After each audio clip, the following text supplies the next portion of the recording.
What is up, everybody? Welcome back to the Sports Lovers, where we talk all things sports. I am your host on the channel, Grant Sullivan, and today's video is going to be a little different than what we normally do. Now, Thursdays is usually MLB predictions, which we should still be sticking with that as well this coming weekend as well. We'll talk about those in a separate video coming later today. But usually what we have is high school football this weekend as well. So obviously I live in the state of Alabama, Spanish Fort, Alabama. So high school football is a major thing down here. We're going to predict a lot of games to go through. We've got about 10 games. There is a nationally televised high school game tonight on ESPN that we'll talk about at the end of this video, which still and Lipscomb is going to be a great one. But obviously, be sure to drop a like, subscribe, turn that bell on. We do our best to post on this channel every single day. With that being said, we're on the road to 1,000 subs. So once again, please hit that sub button as well. Most of y'all who watch don't subscribe, so please hit that sub button, complete it.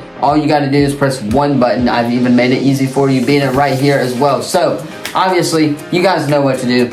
Let's go ahead though and jump right in to our high school football predictions, which is something we never do. Tomorrow will be some college football, as college football is back, baby.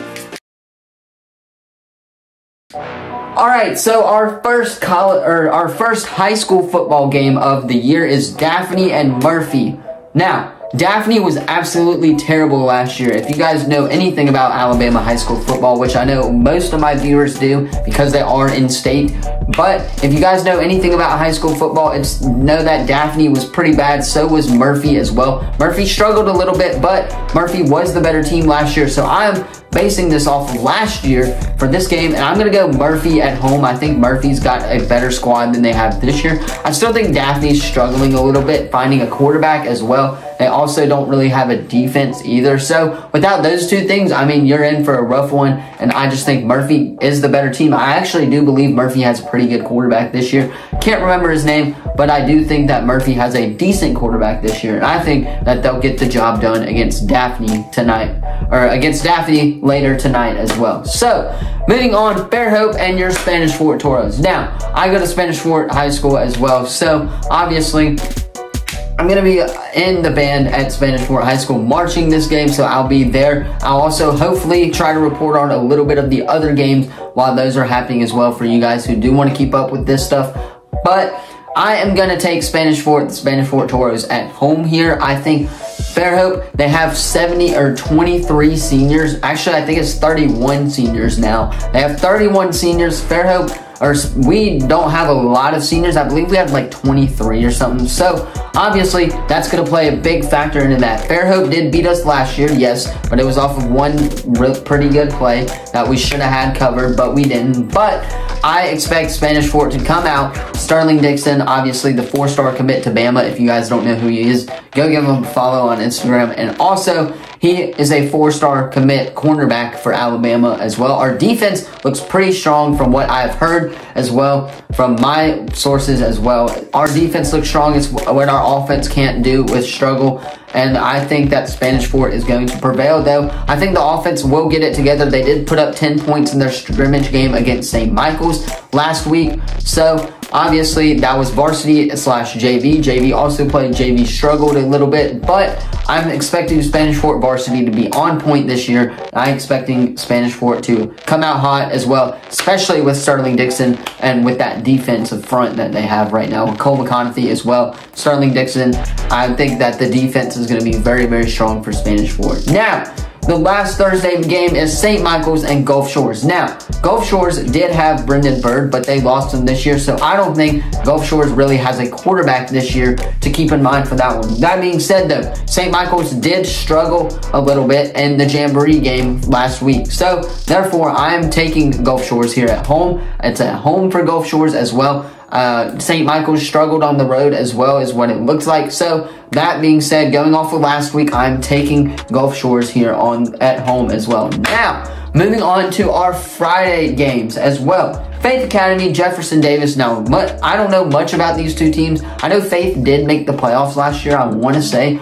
So therefore, I'm taking Faith Academy. Jefferson Davis is like the 17th ranked team in the state right now, I believe, too. So that's a factor to factor into that. So therefore, I'm going to take Jefferson Davis as well. I believe they're like 25th or something in the rankings, in the preseason rankings for Alabama football. But I'm taking Jefferson Davis on the road here. That's another Eastern Shore team that is taking an L. But moving on is Prattville and Foley. Now, Foley, Perry Thompson, if you guys do not know who that is, obviously he is a wide receiver out of Foley. He decommitted from Bama, committed to Auburn, flipped from Auburn or from Bama to Auburn this past year or this past offseason, I believe. And he is going to make his return for Foley. So, obviously, I'm going to take Foley here in this one. I think Foley's the better team here. I think Foley has a decent quarterback. If you have a decent quarterback, then you're pretty much good for high school football. So, I'm taking Foley here at home. Moving on, though, Baldwin County and Davidson. Another team that, if you guys don't know, Baldwin County absolutely sucked last year. I believe they had one win out of the 14 weeks that we played or something like that. Or 12 weeks, I believe. So they got one win last year. Therefore, I'm taking Davidson at home. I expect Baldwin County to be the same as they always are this year. So I'm taking Davidson right there. Moving on, though, Theodore and Baker. This one's going to be a pretty good matchup as well. Theodore is actually really, really good. I think they're like 25th as well on the rankings too, if I'm not mistaken. Theodore is ranked, so therefore I'm taking Theodore. Theodore, really a great competitive football team. We beat them last year. They almost beat Saraland last year, who ended up winning state. So expect Theodore to get the win on the road against Baker, and expect Theodore to be the same as they are last year as well. Now, St. Paul's and UMS right now. This one, I've been struggling a little bit because obviously I used to go to St. Paul's. My sisters go to UMS right, but I am sticking with it here. I'm going to take UMS right at home. I believe Terry Curtis is still there, and he is one of the best high school football coaches as well. He's like the Nick Saban in college football as well. If you guys don't know, Nick Saban, Miami Dolphins, obviously came back, absolutely killed it in college football. So there you have it. I'm taking UMS right at home to get the win against St. Paul's as well. Now, McGill-Tulane, Montgomery Catholic. I'm going to take Montgomery Catholic here on the road as well, because I just think that McGill struggled a lot recently, so therefore I'm going to be taking Montgomery Catholic. Now, the game that I mentioned earlier in the video, the one that is nationally televised on ESPN, I advise all of you to tune in to Saraland and Lipscomb Academy. This one's going to be really good. ESPN, 7 o'clock Friday night. I'm going to be watching this game from the UMS Wright game as well, so we'll be reporting on that one too. But Lipscomb Academy, Saraland. I'm taking Saraland here, the defending state champions right there. Expect them to get a win right out the gate. Now, Lipscomb Academy is from Tennessee, so obviously I don't really have a whole lot to go off of Lipscomb Academy, but I am going to take Saraland here at home on this one. I expect them to have a fast start to their season with KJ Lacey already committing to Texas. I believe he's a junior this year as well. And obviously their wide receiver Williams committed to Alabama. So therefore, I'm taking Saraland. Expect Saraland to be the same, the same that they have always been. Really good. Expect Saraland, Spanish Fort, and Theodore to be in that 3 race for 6A Region 1, that #1 seed in the playoffs. But obviously, that is just my predictions. Let me know if you guys watch high school football down in the comments below. Let me know where you guys are from, high school football, where you are from as well. If you have it down there, if it's as big as it is down here, let me know all of that in the comments down below. Once again, if you like the video, subscribe, share this video as well. On the road to 1,000 subs, by the way. So, obviously, click it right here, and you guys will obviously get to be subscribed easily.